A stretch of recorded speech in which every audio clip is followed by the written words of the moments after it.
એક વાર નારદજી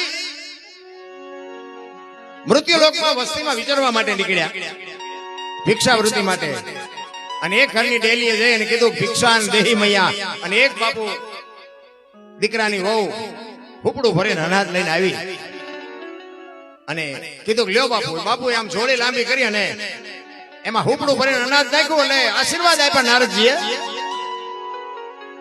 કે ભગવાન તારું ભલું કરે, તારા જણા જીવતા રાખે એમ કીધું ને બાપુ હાથમાંથી હુકડું પડી.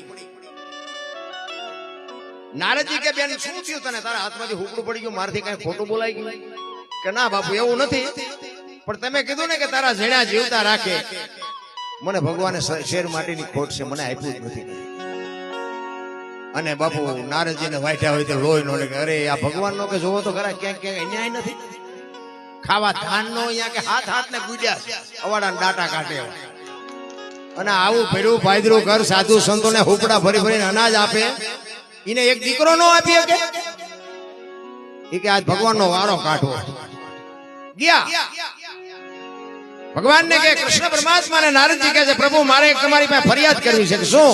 કે ખાવા ધાન નથી, પહેરવા લુગડું નથી, અહીંયા હાથના ઢગલા કર્યા છે. હું એક ગામમાં ગયો અને એક બાઈ તમે જોવો તો ભર્યું ભાદરું ઘર ફૂપડું ભરીને મને અનાજ આપ્યું, તારા અહીંયા ખોટ છે આવડી મોટી, એક દીકરો તું નો આપી ગયા. કૃષ્ણ પરમાત્માએ કીધું કે નારદ હજી સાચી વાત ની તમને ખબર જ નથી. એ કે કેમ? એ કે હું વાત કરીશ ને તમે સાંભળે નહીં શકો, સાથી ઉપર પાણો રાખો એ કે કેમ? એ કે આ જન્મમાં નહીં, એને 7 જન્મમાં બાપુ સંતાન નો યોગ નથી, હાથ બહુ સુધી એને સંતાન નહીં થાય.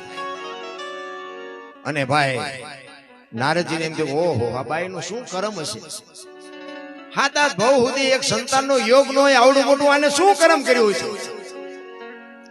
અને બીજી વાર આવ્યા નારદજી જયારે ઈ ફળિયામાં 7 દીકરા રમતા હતા એટલે નારદજીને એમ થયું કે આ ભગવાન તો ના પાડતા હતા કે 7 બહુ માને છે અને એટલા દીકરા પાડોશી ના હશે, કોઈ ફળિયા બાજુ ના હશે, આ એના નો હોય. એટલે બેને ખોપડું ભરીને અનાજ આપ્યું ને એટલે નારદજી આશીર્વાદ આપ્યા એ કે બેન આ પારકા છોકરાને તું મોટા કરશ ને ઉછેરસ ને એનું ફળ તને આવતા જન્મમાં મારો નાથ ચોક્કસ આપશે. તેથી બાપુ એ માં કહેતી હતી કે મહારાજ શું બોલો છો, આ પારકા નથી, આ હાથે હાથ મારા છે, આની જણનારી જનેતા શું, 7 દીકરા હાથે મારા છે. અને નારદજી ને વાટ્યા હોય તો લોહી નો નીકળે. ઓલો કે હાથ ભાવ માં કઈ નથી થાય, નાની એક અરે હાથ. અને ગયા ભગવાન ભાઈ કે ભગવાન અરે બાજી લેવું આ આપણે ઈ મથી સમજણ છે ને ગમ્યા બાજવા માંડી. ઈ કૃષ્ણ પરમાત્માની પાસે નારદજી આવે એ કે ભગવાન અરે બાજી લેવું છે. એટલે આમ નારદજી આવતા હતા ને ભગવાન બેઠા હતા ને એટલે એ તો બાપુ તન કી જાણે મન કી જાણે જિંદગી ચોરી, એનેથી શું છુપાવવું આખા જીવનની જેને હાથમાં દોરી એ સમજી ગયા કે આવે છે ને ફરિયાદ કરવા જ આવે છે ને હમણાં મારું માથું ખાઈ ગયા.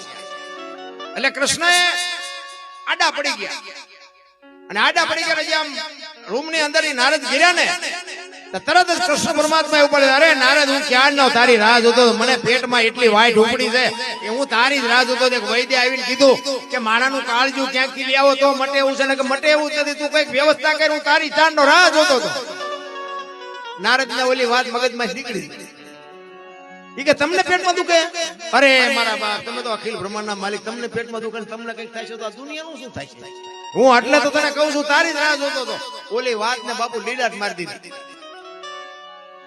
ઈ કે પણ કાળજો, ઈ કે તું જા ગમે ત્યાં દુનિયામાં જા પણ તું કાળજો લઈ આય. નીકળ્યા નારદજી ગામે ગામ રખડે, એ કોઈની પાસે છે કાળજો, એ કોઈની પાસે છે કાળજો, અમારો ભગવાન બીમાર પડ્યો છે, કાળજાની જરૂર છે. એમાં ગિરનાર ભવનાથ તળેટીમાં બાપુ નીકળ્યો ને એક રૂખડીયો બાવો બેઠેલો, એને કીધું કે એ બાપુ શું રાડ્યું પાડો?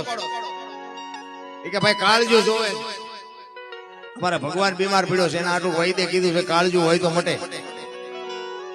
તો કે કાળજુ જોઈ છે ભગવાન માટે? તો કે હા. તો કે સરી બરી લાવ્યા છો? હા.